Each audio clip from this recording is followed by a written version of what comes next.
Well, it's another episode with Wake Up with KC. And, let me ask you something. What is it like to connect and have a language within your being a mindfulness, being mindful of every aspect of your life? Well, today I came across someone that is very unique and special and helps those. And he's doing amazing things as a somatic mindfulness and communication coach. So please welcome Brett Hill. Brett, thank you for joining us. Oh, it's my pleasure. Thank you for asking me. I'm curious, what is somatic mindfulness? Yeah, so you can teach mindfulness to people, which is, the practice of learning to be aware of your experience in several different ways. And when you do it somatic, the word means basically in the body. So it means paying attention to what's happening physically, emotionally. Like, let's say a common question for a somatic coach might be, someone will say, well, when I hear that, or I'm thinking about doing something that I love to do, it just makes me feel really happy. And so a response I might have is, where do you notice? Do you have a feeling in your body about being happy? Goes, yeah, I feel like in my chest. So we'll lean into that. And by leaning into that, I mean, say, okay, I'd say like, so pay really close attention to what's happening in your chest. How does that feel? Well, it feels like I would just want to, it feels like it's opening and relaxing. And say, well, let's just pay really close attention to that and just see what wants to happen.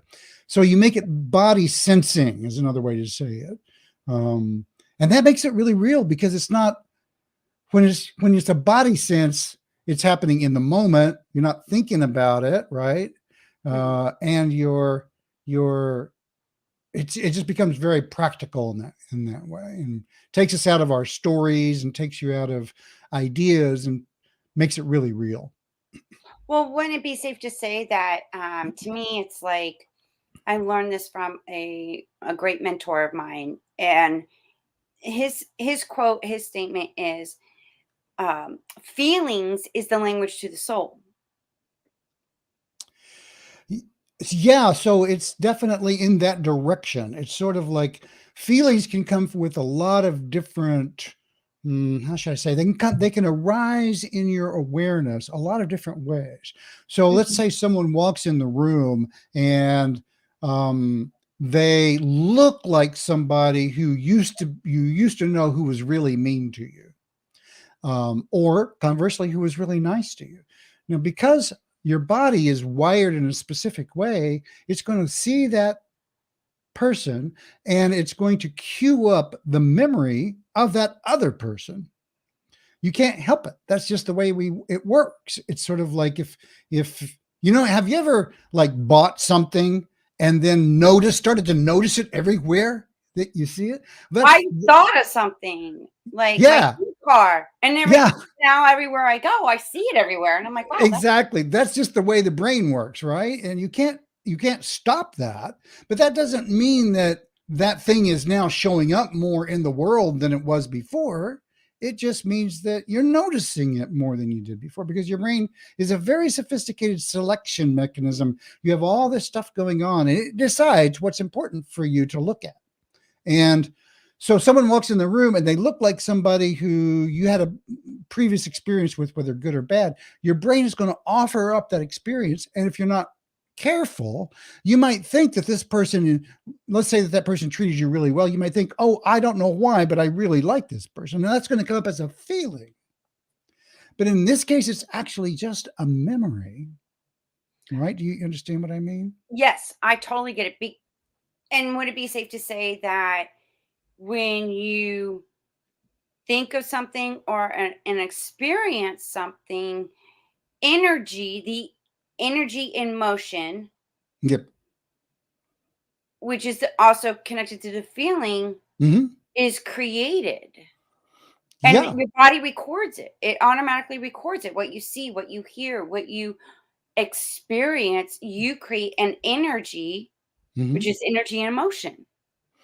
Yeah. So, right. So you're feeling that, you're seeing that, you're feeling that, and you make a record of it too. So if you become aware of the fact that, oh, this person looks like the guy or the girl, or however you identify as being part of your past, then you can go, oh, I don't really know this person, but I want them to be like this person that I knew in the past. I'm wanting that to happen because that's the way my brain works. Your brain likes to have consistency. And so people who look like this, I think they treat me a certain way, but I don't really know. I'm going to notice that and then find out. And that way, and the point of this discussion, and it really is queued up by your question of, how to, is it emotions? Is emotions soul? And they may be, and then sometimes it's just a memory. And so you want to land in what feels like it's authentic.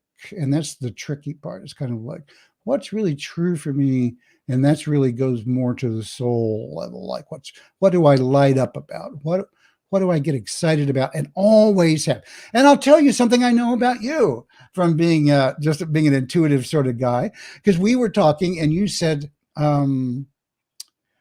you were talking about how curious you are and your curiosity, and there's something in your soul that really likes to dig in and understand things and get involved, and that lights you up. Now, would I be wrong if I said that about you?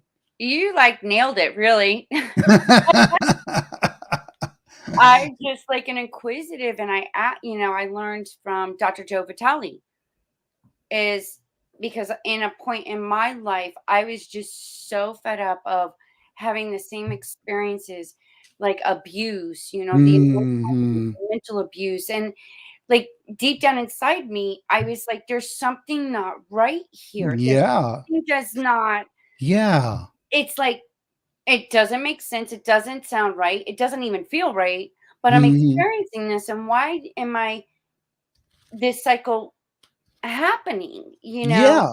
And then I was, brought up in a religion aspect too. And there was a lot of confusion and I'll bet. contradictions. And I'm like, well, that doesn't make sense. And That doesn't make no. sense. Right. Right. So it was not knowing my true identity, my authenticity, Yeah. and experiencing everything I was experiencing and going, you know what? I've had enough. If this is all there is to life, I don't want to be here anymore. Yeah. Yeah. And guess what? It's not all there was, right? You found out more. I asked this question. I'm like, if the grass is greener on the other side from where I'm standing, then you show me. I want the truth. And I Good was for you. so adamant. And I like even telling you this story. I'm feeling that So, how do you emotion. notice that in your body, right? So it's like I can see it. You're so animated and you're so lit up, as I say. It's kind of like, and that's where your source is, right? That's like there's a part of you that just said, no, this isn't right.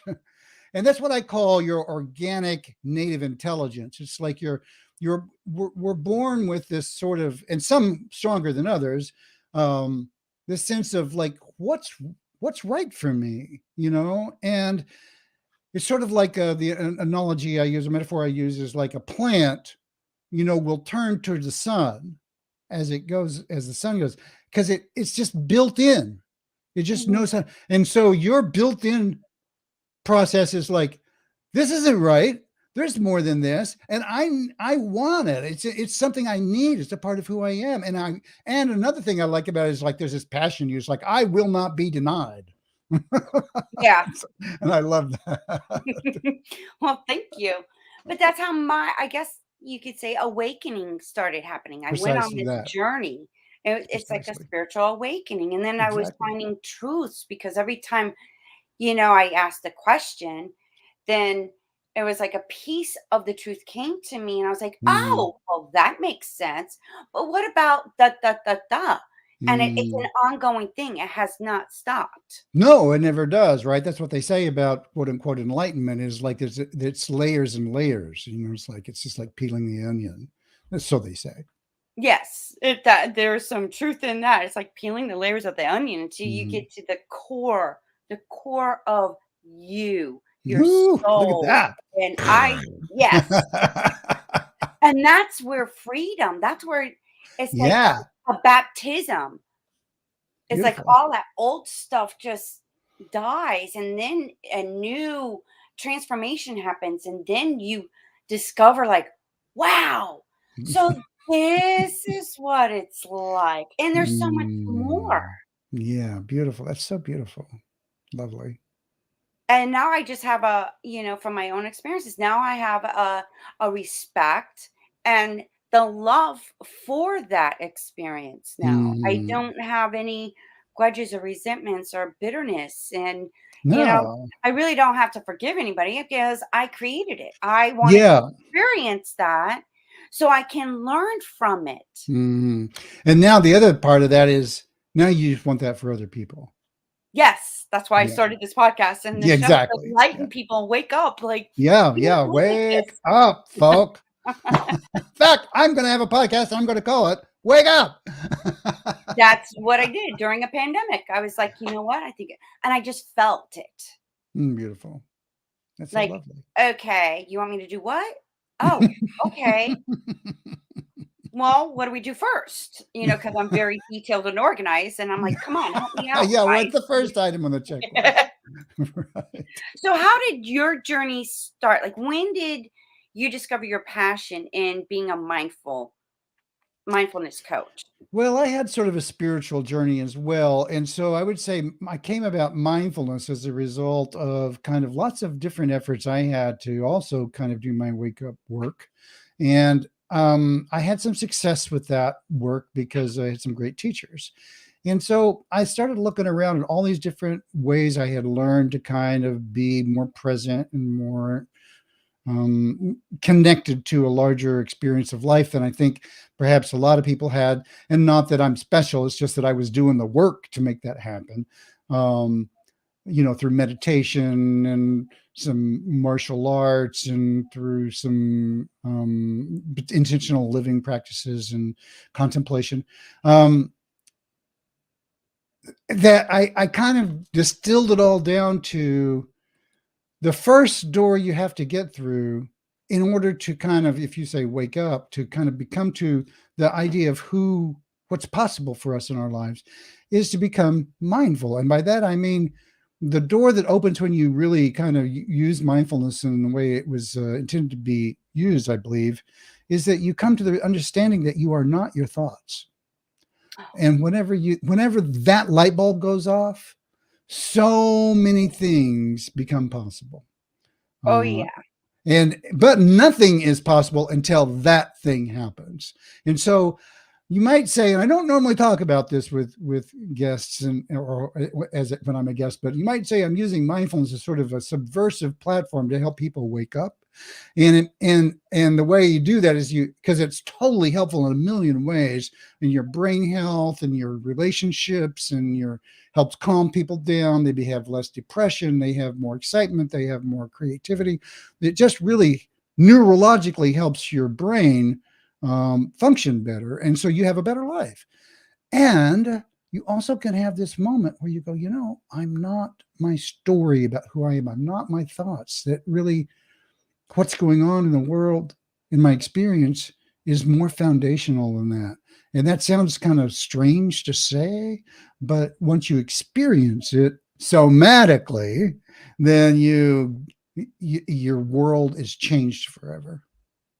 I would agree with you on that. And wouldn't you say, because you said, we're not our thoughts, but thought is creation. Well, it can be. It's like there's this whole notion of like this what is it called, the secret, and all of that, and I align with that to a certain degree. Thought can also just be a memory. It's just Mhm. neurons firing in your brain, and it's not actually I'm manufacturing an alternate reality. What you are manufacturing is an experience. And so the question is that experience conscious or unconscious? Is it being manufactured? And most of the time, a lot of our experience is not really very conscious. It's just sort of like being your brain is offering an experience that it thinks is the best for you at any particular moment. And there's a lot of what they call biases that go into those experiences that we are generally not very aware of. And people don't like to be told that this is true. But there's a lot of neurology coming out that shows all kinds of strange things. Like, let's say that you're hiring some people for a job. There's a thing they call the proximity bias, and they can demonstrate that if someone lives closer to you or to where you work, that you'll tend to think that they're a better candidate than the other candidates just because of that. And so it's just the way our brain works, and it's not a conscious thing. So there's all this unconscious, how should I say, our experience is shaped by a lot of unconscious activity. The practice of being mindful is to become more conscious of what you can be conscious of, because there's always stuff you can't be conscious of. So it's just, but once you understand that this is how it works, it helps a lot. So you can't erase bias. And I don't mean bias in a negative way. I'm talking about neurological bias, a predisposition. You can't erase it because the brain does that on purpose, but you can become conscious that that's the way it works. Well, what about, like, say, for example, that you experienced abuse, okay, and you go on with your life, and you forget it. You just say, okay, I got over it, whatnot. But then later on, that memory comes back, Yeah. that because you're experiencing something similar that brought in that same emotion or feeling.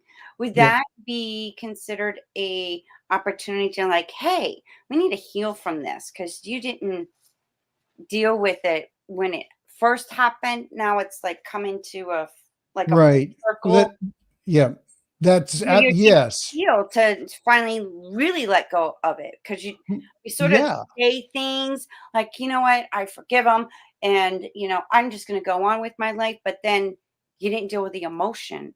Right. You have to work through it. This is what you're talking about is like the onions we were talking about, right? Mhm. Layers. Like you deal with it at the level you're able to deal with it in the moment. And then later, the same issue comes back around and you have to deal with it in a deeper way. And And inward. inwardly, yeah, you have to, it's not just you out there. It's kind of like, I have to deal with this inside because obviously I didn't, what do you might want to call it, clear it or resolve my my feelings about it in a deeper way, because I'm still feeling that this has got me and I don't like it. And then when that kind of comes up, it's kind of like that's a clue that you're wounded in that area. And I don't mean like wounded, like mortally wounded, but we get scrapes and bumps and bruises, and we get emotional scrapes and bumps and bruises too. And you can tell whenever you have a wound, so to speak, in that area because you're sensitive about it. Someone says something to you and you snap back in defensiveness. Well, usually that means that there's a wound, or often it means that there's kind of a woundedness there that you're trying to protect. I mean, what A happens trigger. when someone hits you on the arm and you've hurt your arm? What do? You pull it away. You go, no, don't touch that. It's the same thing whenever someone says something to you, you go, hey, don't poke me there because I'm sensitive. It's a sign that maybe I have something here that I need to deal with. Like a trigger. Exactly like a trigger. It's precisely a trigger. And it's not necessarily hard work to heal from them. It's just being mindful that, hey, I got triggered by this. I think I need to deal with this once and for all, so you don't have to repeat that experience again. Well, let's hope so. I mean, I in my experience, the difficulty level is kind of a gauge, right? Depending on what it is. In some cases, it's a small issue. In other cases, it goes pretty deep. The wounds that have happened to us when we were children, those get into our systems in a deeper, more foundational way.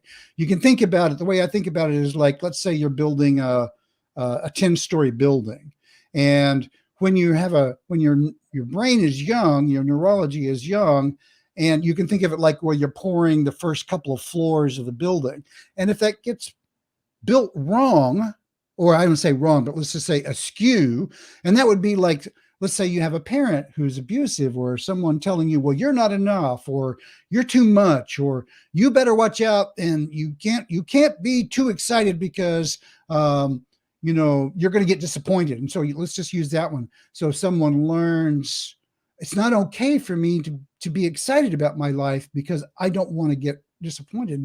And it's not something they learned from experience. It's something that someone told them. So whenever they start to get outside, they say, don't get excited, you're just going to get disappointed. And you go, oh, it's not okay for me to be excited. So they learn that whenever they feel this enthusiasm rising up in them, another feeling comes in. It's like, don't do that. You can't have that feeling. It's dangerous to have that feeling. Now, when that gets adopted at a very early age, that becomes like the first couple of floors. And then you go on in your life, adding more stories and more experience to your life. You get older, then you get to the top of the building, and the top of the building's a little bit wobbly because the ground floors didn't get done well. And so you start to go, this is kind of wobbly up here. And so getting down to the first and second floor to kind of redo that is harder work when you're older, when the wounds are younger, versus something that happened to you on the 8th and ninth floor of the building. You see what I mean? Right. So, because you have to, when you're on the outer, or another way, we're using the onion metaphor, when you're in the outer layers of the onion, things are a little bit better or easier than they are when you're in the core. Yeah, because from understanding psychology and doing my research and everything, from the time you're a baby to about 7, your brain is like a sponge absorbing everything. And sometimes we experience traumas, even Yeah. at such a we don't remember it because our brain is protecting us. And then you become an adult, and then something so dramatic happens, it triggers. Yeah. Yeah. And Even in that's the like a mental breakdown. even in the first Yeah. 6 months, those traumas can happen, and they can happen unintentionally. Parents can traumatize children unintentionally.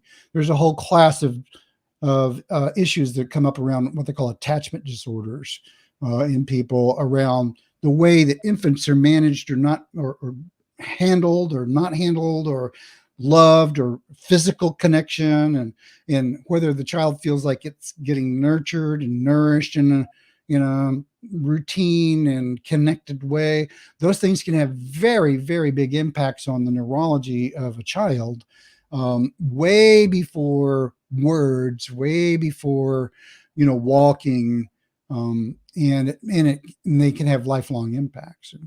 Well, So that's a whole new. Go what ahead. about even in the womb? Well, Because it's whatever possible. the mother feels or is experiencing, that's energy, that's emotion, and that unborn child is experiencing it too. There's that is a line of thought that I tend to align with. The science around it isn't quite there, but it's sort of like there is definite impact. There's chemical, there's hormones, there's physical. If a woman is walking around stressed all the time, that chemistry of stress is in her system, and we don't know what that does necessarily. But I feel like, energetically, in who I am, I totally get that. So I'm looking for the science to back it up, because I believe that there is no conflict between science and spirituality. Well, they all go in tangent together Yeah. because they're spiritual beings, sexual beings inside of a human being. Yeah. And then my thing was, okay, um, I was in my mother's room, but my mother was in her mother's room. And how far back does this emotional, energetic traumas go back? Yeah, that's a whole new thing, generational trauma, and it's a really interesting field of endeavor, psychologically and otherwise. So, yeah, they're beginning to wonder, is it actually DNA encoded? So they're figuring all this out. It's gonna happen. It's gonna be like, oh, this isn't woo woo. Here it is in the genome. They're gonna figure this out. Well, when I was pregnant, doctor says, eliminate stress because they were like, it's, you have something developing and forming. You don't want to hinder the development. There could be complications later. So, lower your stress level. That of course was so relaxing to hear. Yeah, like, okay, how do I do that? I have this to do, that to do, Like, this to do, under that. no circumstances should you be stressed. It's like, And okay. then, like, I'm a history buff, so Mm, I go, "Look at the recession. Look at all mm, the wars, the yeah. Civil War, and even further back, the Yeah. women and men, all that stress passes on, and, hey, look at us today." It's like we're repeating history, just different time period. Yep. That's the way it goes when you don't learn from your past. And I'm just like, "We have to wake up now. This is, enough." I'm at that point, "Okay, y'all, it's enough. We need to Mm. wake up from this. We don't have to live like this." It's true. It's absolutely true. So when did you start your journey as a mindful coach? Well, I was a kind of a spiritual teacher when I was a young man, and I was doing meditation training and teaching people meditation. And then, like, I wound up encountering some fabulous training in mindfulness based somatic psychotherapy, and so I studied that for years, and then that led me into uh, and then mindfulness kind of when I started doing mindfulness based psychotherapy work, and I'm not a certified psychotherapist, but I trained as one because they at the time there was no mindfulness programs in psychotherapy. It's all abnormal psychology, addiction, and I wasn't interested in 6 or 7 years of studying that so that I could then just say, okay, now that I've got that stamp and I can go out and practice, now I can do what I want, which is mindfulness based somatic work, because that didn't exist at the time. And so mindfulness practices and mindfulness is a thing in the culture came into the popular lexicon, came into being, so to speak, kind of around the late 80s, early 90s. It started to be kind of a thing, and now it's everywhere. And so I had already been practicing, mindfulness pretty intensively by that time. And then I decided, I'm just going to flip to helping people learn to be more present with their experience because that's so foundational to everything. And it makes all these other conversations possible. If you want to be emotionally intelligent, which is a whole thing now, right? If you want to be um, awake, if you want to have better conversations, which is my other expertise is mindful communications. If you want better intuition, if you want to be more successful, if you want to be a leader, if you want to speak from your what I call your embodied authority, all of those things depend on someone's capacity to be mindful. Wow. And who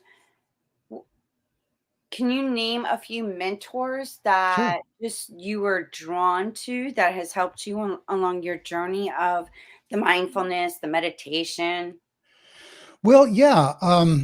They're probably not names that people have heard of, but they're out there. The guy I studied in a somatic framework called Hakomi, Hakomi. It's created by a man named Ron Kurtz, who had passed about, I think it's been 10 years now. And I studied with him and his school called the Hakomi. That was just the name of it. So amazing and so beautiful and so elegant. And I actually discovered that because I was a wreck. I had a relationship that just went that I was just crazy about this girl, and she just jerked the rug out from under me and said goodbye one day. And I was completely blindsided, and I had no idea that was coming because I thought things were going great. And so my whole world just fell apart. I was so devastated. I lost my job. I was completely non-functional, and I just woke up one morning and I'm a mess. I'm going, I need professional help. And so I looked out, I went out and just looked up and found a therapist and went to them and went in and he said, so he started talking. I started talking about this, and I'm going, I just don't know what to do with this. And he goes, you realize you're making a fist, and I had my hand down by my stomach, and he's going, as you're doing this talk, you're making a fist down by your stomach. And I didn't realize that.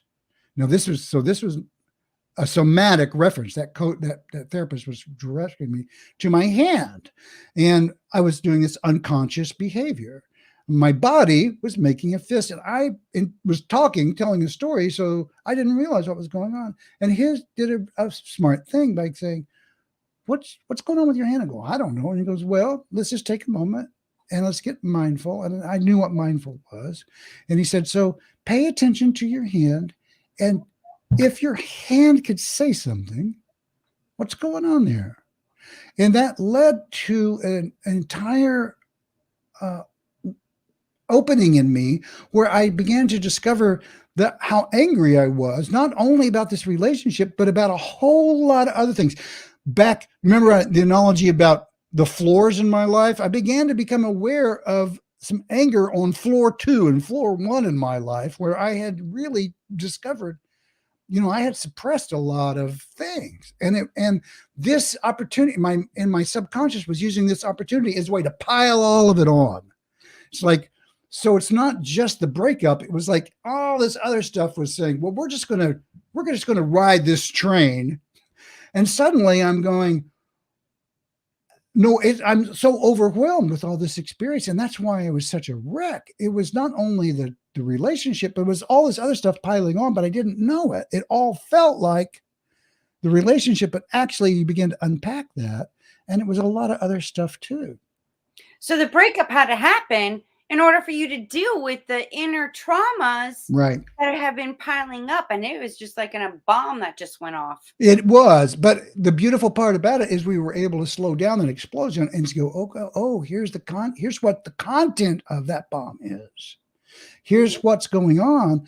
And that opened my eyes. And I said, I don't know what this pay attention to this hand thing is called. What do you call that? And he goes, oh, it's a komi. I learned it from this guy here in town. I said, I don't know what that is, but I have to know everything there is to know about that. And I just felt like that is what I need to learn to do.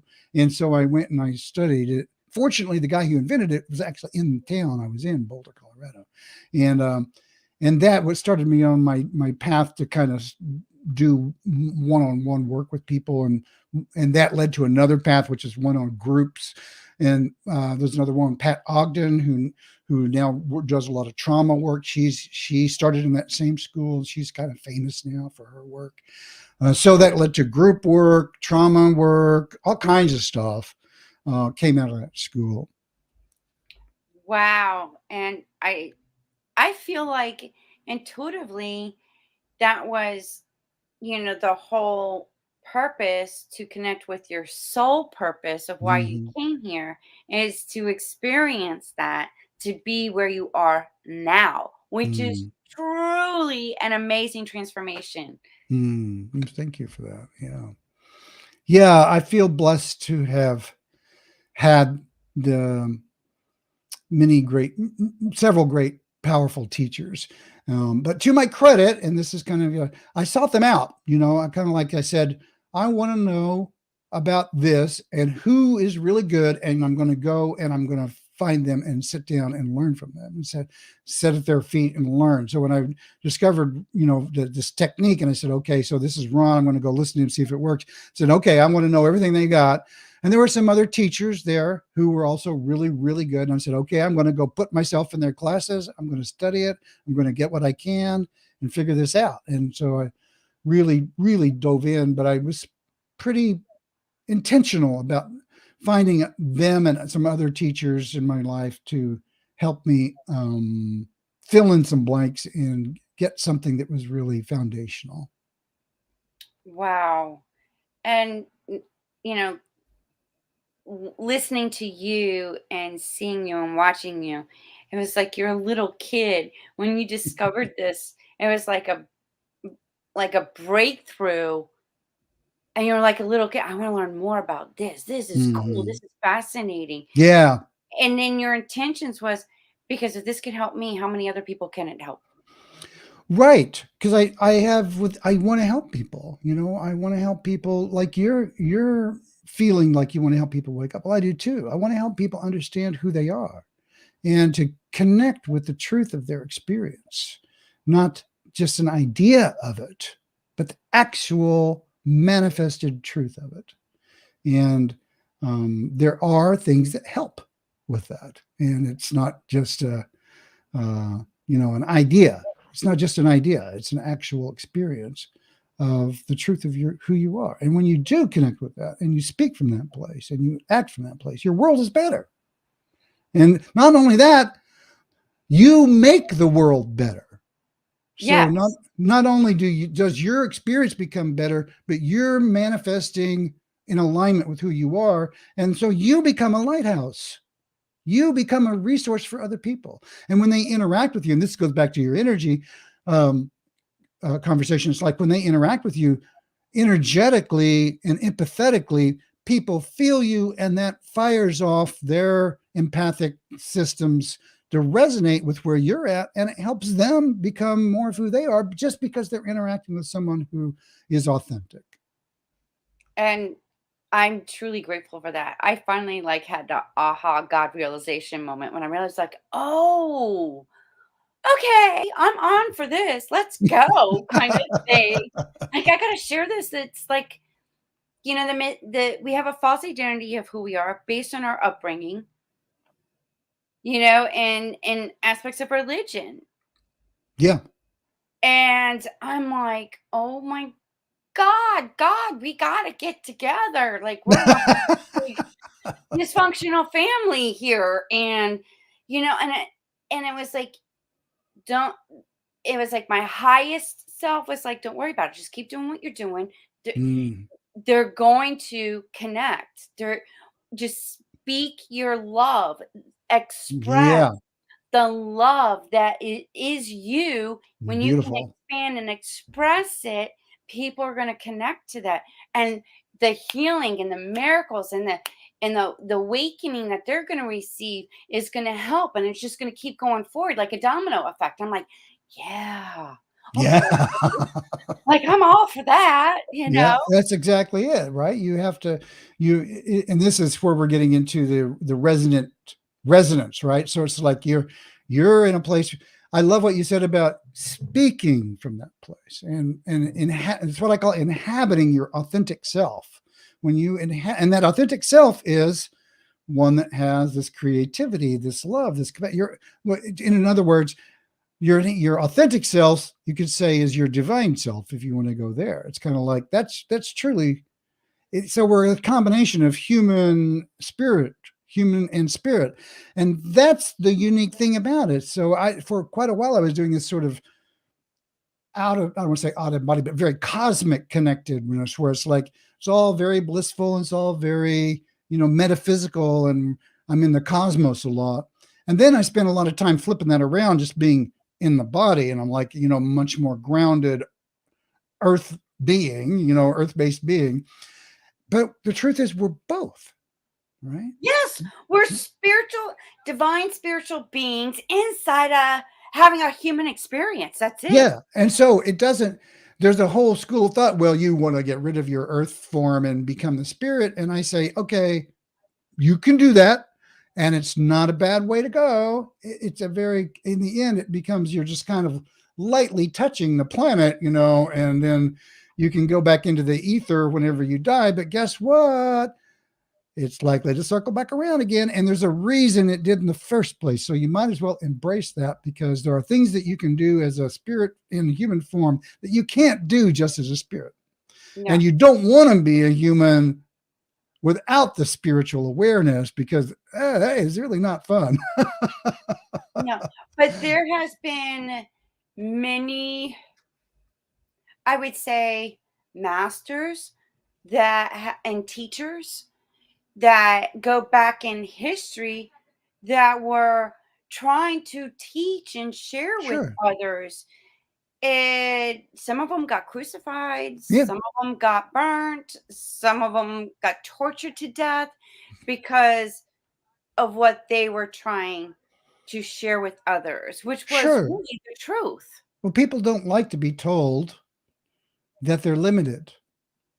The ego wants to believe that it's the boss, that it's the big thing. And so so it's really easy to destroy.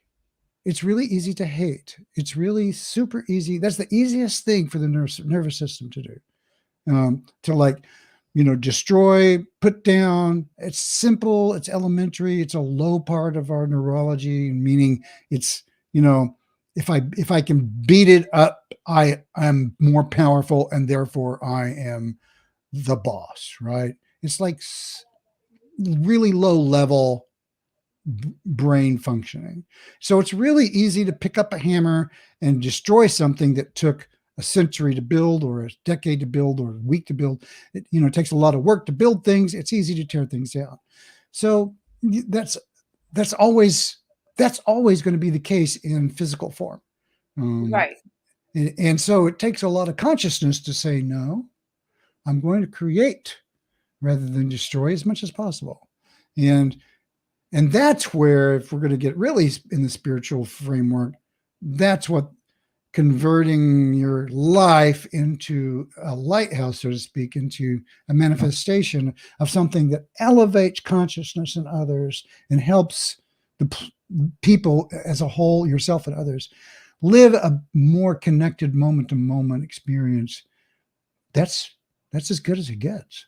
It's like being in the now moment. Like, Right. I feel like I'm having an amazing experience being in this moment now with you. No, thank you. That's really beautiful. And that is a spiritual experience. And and that in my experience, when you're really laying in the now, and that's what Eckhart Tolle talks about all the time, right? And other mystics, and I consider myself, since we're going there, a mystic in that category, like really, really, truly, as because I have studied with amazing spiritual masters, and if you distill it all down, the most important and highest spiritual question is, who am I now? Now, right now. Not, well, today I feel like I'm going to be, blah, blah. No. What's my experience now? And it's like, there's a beautiful moment happening, and I'm present for it. And when you connect to that, you become something bigger than your story. You become something bigger than whatever circumstances are limiting you or enhancing you, because you become connected to the truth of the manifestation of creation in the moment. And that's all there ever is. And you know what, you said, "Who am I?" just a moment ago, and um, a great mentor, Dr. Wayne Dwyer. Mm-hmm. I listened to him, and some of my meditations includes listening to him, and I have conversations with him. I feel like I channel him sometimes. I'm like, "Hey, Wayne, what about da da da da da?" And then he'll send me a YouTube video on that topic, and I'm like, Mm, "Oh, okay." And he does that's mention an a angel. lot about who am I. Change the who am I to I am. Mm-hmm. The I am that I am, Mm-hmm. which is written in many historical books. Yep. There is a misunderstanding about that. I am the essence of God, Yeah. experiencing life and expressing ourselves. Yeah. Literally that. When It- I connected to, wait a minute, I'm not just a divine spiritual being, I am a goddess. I am God in this human form, experiencing life together. mhm, mhm, exactly that. And if I don't like my experience, I have the power to change it. It's pretty Wow, amazing. what a concept. Yeah. So when you connect to the moment, all of that just is apparent, so to speak. And I don't mean intellectually. It becomes something you experience. And that's the difference. But going back to all this kind of lofty talk, what makes that awareness possible is the practice of mindfulness. Hmm. And that's why I hang out there foundationally with people, because until you have the neurological capacity to become present with your experience, none of this stuff becomes even in the realm of possibility. And that's why there are actual things that you can do. This is where I differ a little bit with Eckhart Tolle, who says stuff like there's nothing you can do, and I'm going, yeah, there are, because we're not all like Eckhart Tolle, which kind of goes like, I'm this way and now boom, I'm another way. It's more like there are steps and stages, and you can do practices that over time improve your capacity to be present and out of time. Because when you're in the moment, you're kind of not in what Eckhart Tolle would say is clock time. You become really, I mean, you always are, because you're tick-tock, baby, we're getting older, right? But the the the truth of it is there's another part of us that's timeless, and that's the yin yang. We live in both this timeless dimension, and we also live in physical time simultaneously. Hmm. Most people are connected to the time-bound world all the time, and they're not really connected to this more spacious moment. Ironically, that bigger non-time-bound thing is actually the now, right? And it's eternal, the eternal now.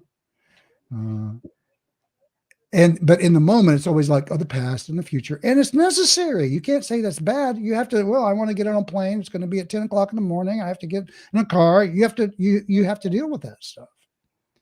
But you want to be conscious of the duality of our experience, and that to me is the master class of being human. It's like being present with our duality. Well, recognizing and acknowledging, okay, I am a divine spiritual being. And then, you know, to me, I saw this thing on, I think it was Instagram or Facebook, where it says, um, do not be alarmed. If you see me talking to myself, I'm getting the best damn advice. And I'm like, I do that. I talk to myself in the car, when I'm in the bathroom. It's like I'm connecting and communicating with my higher self to Right. help me in, okay, this is happening. I'm experiencing this. So, what is the best scenario to this to where, one, I don't want to have to repeat it. And two, I want to respond in such a way that it gives me the best results. Yes. Yes. Exactly that. And Right. that's So that's part of being the mindful of, yep. when things come up, how do not react, respond. How do I want to respond? What Well, is that's so key. What you just said is do not react. That's the executive function of the brain, interrupting the impulse to be reactive. Most people that I encounter have never done the work of creating that spaciousness to not be reactive. And that is where the freedom to be more mindful, to be more present, to create Viktor Frankl said it. There's a famous quote by him which says, the space between, to paraphrase, the space between stimulus and response is where our freedom lies. And mindfulness is about creating more of that space so that you can go, oh, well, here's what happened. And what I want to do is yell, are you crazy? Get out of here. You're nuts. But maybe there's a better way. Maybe there's some other thing I could say or do or be. And then in that space, then maybe I look at the person and I see, that person looks really stressed out. I'll bet you that they're experiencing kind of a lot of stress. And rather than me taking that on, one of the things I could say is, this really matters to you, huh? Now that's a Hakomi technique. That's called a contact technique. You're contacting their emotions rather than reacting to what they said. You say, that's really matters to you. Yeah, this matters. This is important. Don't you know? And because you did this, it's messing up this outcome for me that I was really want to. All right, well, you know what? I want that too. So let's figure out how we can work this together. So suddenly, instead of being in conflict, you're in connection, because you connected to their feelings rather than reacted to their accusation. Now, obviously, that's not going to work in every case, but it is on the realm of things that become possible only because you had this spaciousness. And that becomes possible because you practice mindfulness. Yeah, and with everything that's been going on, people are just they're so disconnected. Yep. And I'm like, wait a minute, what happened to it's okay to disagree kind of thing? Like, okay, I disagree with you, and but that's my choice. I don't have to believe everything that you say or believe everything that I see. It's just now Yeah. it takes practice of being the observer, Yeah. That's which it. is part of being mindful. And I just quietly say and smile at the people that I disagree with. And I'm like, oh, that's interesting. Oh, where did you come up with that? Well, blah, blah, Mhm. blah, blah, blah, blah, blah. I'm like, oh, okay. Well, I saw it on YouTube. Must be true. or I Googled it. Yeah, right. I'm like, really? Or it's in that good book Bible. The Bible is the word of God. I'm like, oh, so that's what you think? And that's what you believe. Well, Mm, who told you to believe that? yeah. Think about where your beliefs come from and how is that working out for you, by the way? Too You know, many you know, questions.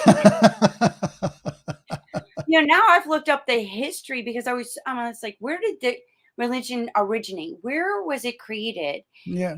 And I went on that journey and I'm still on that journey and I've been finding some very like alarming historical facts. And I was like, Mhm. oh my God. Yeah. Yeah. I was brought up in the Baptist church and Oh, I you and me went, both. yeah. So I went through a similar sort of process where I started, where this, where did this actual writing happen? And then I'm discovering details like the paper is centuries older than Christ himself. So the oldest known books are written on paper that's actually older than Christ. And if that's the oldest known book, that means that the text that we're reading from was created centuries after Christ was born. So how is this like the original text? Well, we don't ask questions like that. We just have faith. And I'm going, but the truth, this is about the truth, right? So where's the truth? And there can't be a difference between the truth and science because science is the pursuit of truth. Can't And you be. know what? I question, okay, so, okay, the Old Testament is separate from the New Testament. And I'm like, like books now gives you the year, da da da da da, and when things happen. In that Bible, there is no year of, such, 300 BC, and now they changed it to current era, BCE, current era. And I found documents that I'm like cross referencing. I'm like, oh, this happened in this time period because I was just like, you know, in the book of Genesis, there's only Adam and Eve, and there was this thing about Cain and Abel, and Cain killed Abel. He got exiled, but then he came back with a wife. Where did that wife come from? Well, there's so That many is issues. I mean, obvious. Like, you could go down a big. We could spend all month on this. It's like there's a gigantic amount. The books of the Bible were assembled by people that weren't the apostles. Well, a long time after, who decided this is in, this is out, this is in, this is out, and there's a whole lot of stuff that went on there that people just kind of gloss over. And now and there's like hundreds of Bibles. Which one is the real one? You well, go to the not store and only there's like that, but hundreds then of them. I'm being intuitive. I channel spirits, and I've been channeling these. Yes, I noticed. These ancient civilizations that I'm speaking this language and I have no clue what I'm saying. And I'm like, man, I channel so well speaking their language, but I can't even speak, like Spanish, French, and Italian that I want to speak. How is that? But it's funny because I came across the Sumerian writings, the Mm, cuneiforms, and then there's the Emerald tablets, and then Gilgamesh, and all these other writings. Like, whoa, that is yeah, so fascinating, and I'm getting bits and pieces of hearing and feeling truth from those writings, and yeah. it's just mind blowing. I'm like, hello, why aren't people waking up? I've never been out of the United States, so I've always been drawn to parts of Asia, parts of Egypt, and, Yeah, India. in India, yeah. So I feel like I was there in a past life and I've Yep. experienced things and now I'm here in this present moment. My soul doesn't know really the difference. Just remembers everything that I've experienced many lifetimes over.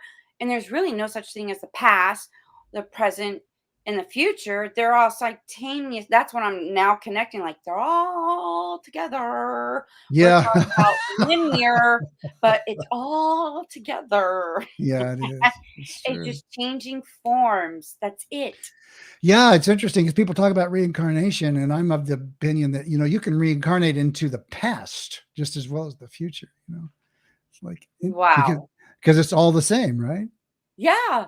So I it's thought kind of like people think about, oh, well, next time, and I'm going, well, you might jump back, as 2 or 3 centuries or 100 years or 1,000 years. Who knows? So I don't know, but it's an interesting idea because from the quantum physics point of view, it's a mystery why we can't change the past. wow.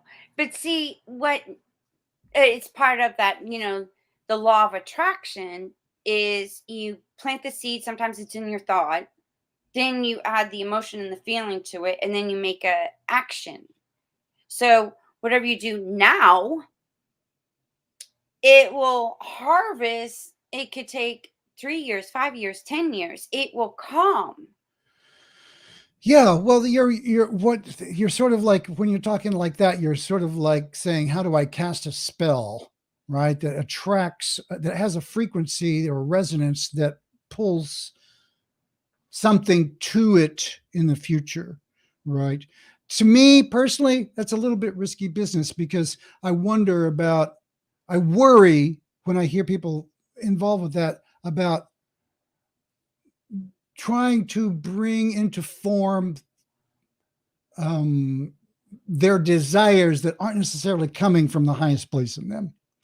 And so Well, what people my have been doing that look. I mean, come on. They're but they use it in a different intention that's not pure, coming out of what love. yeah, it's kind of like, well, what I want $1 million in my bank account, so I'm going to conjure money, and for me, if people want to do that, that's okay with. I would prefer that in my own practice, it's more like what's in my highest need, and I hold space for who I am, connecting to this upper lower kind of vibe, and I just let it all be what it is. And whether it feels good or it feels bad, having this compassionate, open acceptance, what I call up and down the stack. And that means like the, you know, the divine aspects as far as high as that goes or whatever is involved, and the lower aspect, and just let it all be true and try to get my consciousness around relaxing, not trying, but just relaxing and letting it, just letting and allowing. And then if there's a wish in there, I just am like, is this, is it, can this, is it possible? Like, is there a need? Like, I need for uh, some healing to come into my life, and hold space for the wish for that healing. And then just let yourself feel that wish and then let go of it. And as if it were like an offering or a gift or a wisp of smoke that ascends into the cosmos without the desire to like pull it back and make it be manifest. Let it go, and then it will return if it is in your highest need. It's just it's part of the creating part where, okay, you think of the thought of like transforming and becoming the best version of you, who you want to become. What does that look like? What does it feel like? And just hold on to that feeling, that energy of what it looks like, feels like, and like, okay, this is what I choose to become. This feels amazing. And then just surrender, let it go. And then things and people and opportunities come to help you, guide you to become that person Yeah. or So become what you want to do. yeah. So you connect to the thing for me is to connect to the feeling of more wholeness, right? And so that leads to the appropriate aligned activity and engagement. So when I connect to, rather than saying, for me, this is my own practice, rather than saying, I want it to look like this and feel like this is the way, rather than me figuring that out, go, who am I? What's true for me? What's in my heart and soul? And what's in my heart and soul is this person who wants to be a loving, compassionate, clarifying force in the world. And when I connect to that, that is who I am. So if I'm thinking I want to be a certain way, I just want to be myself. I just want to be who I already am. And I just become a process of remembering. So if I get disconnected, what my practice is just a matter of remembering, who am, oh, I'm this one. I'm this guy who I want to be this way. That's really who I am. And that's the way I act then, or more, hopefully, because I'm simply recalling. And that practice of being mindful, coming back to that, coming back to that, coming back to something comes up that upsets you. Well, this isn't right, and I'm gonna make it, and you get all, and maybe there is importance to act in the name of justice, but I'm going to try to do it from a place of embodied truth about my own compassion, awareness, and understanding of engagement, so that I'm not pulled out into a world of the difficulty with having a vision that you haven't achieved is it disconnects you from your moment, because your satisfaction is in the future, right? That's what Eckhart Tolle says, like, give all that up, because any idea about what I may become, and land in who you are. Because if you're thinking about what I will do, your satisfaction is not in the now. And if you just become present, who you are blossoms. And then that makes the future that you want already here. Well, I also go by, I have this thing, be it to see it. What was that again? Be it to see it. Be it to see it. It's like, Exactly. this is who I choose to become, but then I have to practice, rehearse it, and then it's like I'm it. You become it in the Yeah, moment. you You become are it. that. You are that, because you just made space for it to manifest. And it becomes not something that's in the future anymore. It's now. It always manifests now. All manifestation is always now. Wow. I love having these kind of conversations with people like you. It just lights me up. So do you I do believe you have a book coming out? Well, I'm working on it. Yeah, it's in the second edit right now, and I hope it'll be a couple of months out. It'll be called The Language of Mindfulness. Um, and so if people are interested, they can sign up on my newsletter at the link at languageofmindfulness.com.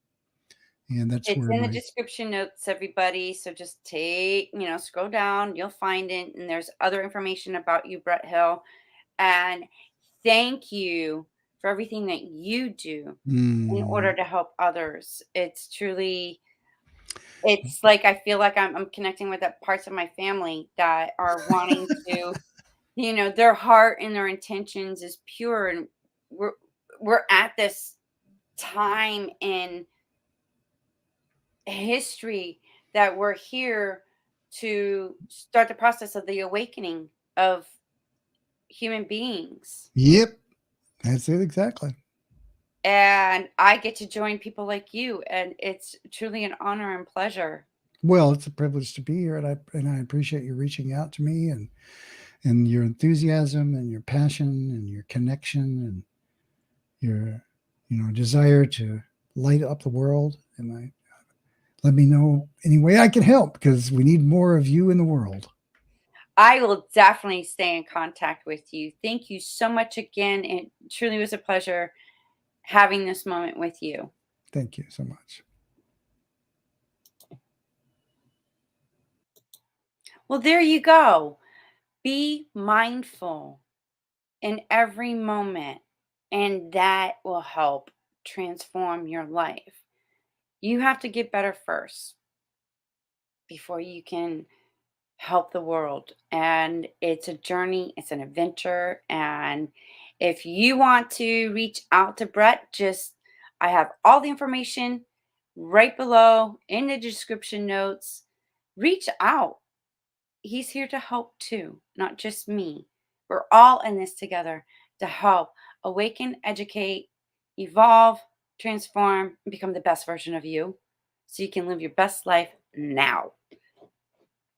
So you never know who I'm going to get on this show.